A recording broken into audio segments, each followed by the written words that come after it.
बात करेंगे मौसम के हवाले से। तवील खुश्क साली के बाद मलका कोहसार मरी में बर्फबारी का सिलसिला आखिरकार शुरू हो गया है। बर्फबारी के शौकीन सयाह मरी पहुंच गए हैं। मौसम से खूब लुत्फ अंदोज होते दिखाई देते हैं। मजीद क्या तफसीलात हैं, आरिफ सईद से जानते हैं।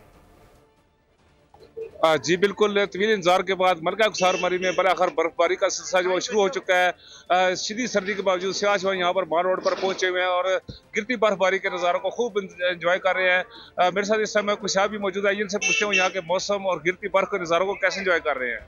जी यहाँ पे रात को आए हैं, इतनी नहीं थी तो तकरीबन 1 घंटे बाद जो है ना शुरू हो गई है, तो बहुत मज़ा आ रहा है। इतनी नहीं पहले हमने देखी कभी। मैं तो जी अभी लाहौर से पहुंचा हूँ यहाँ पे और माशाल्लाह जिस चीज़ की ख्वाहिश थी वो देखने को मिली है। ठीक है, बोल न्यूज़ वाले भी मिल गए, आप भी मिल गए, बर्फबारी मिल गई, और इंसान को क्या चाहिए। कम से कम टेंशन से इंसान आज़ाद है इस वक्त।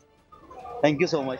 जी सियाह गिरती बर्फ के नज़ारों से खूब लुत्फ़अंदोज़ हो रहे हैं। यहाँ ये बताता चलूँ कि महकमा हाईवे मशीनरी जो है वो इस टाइम मुतहरक है और रोडों से बर्फ को साफ करने के लिए मौजूद है। जबकि महकमा मौसमियात के मुताबिक आइंदा 24 घंटे तक बर्फबारी का ये सिलसिला जो वक्फे वक्फे से जारी रहेगा। आरिफ सईद बहुत शुक्रिया।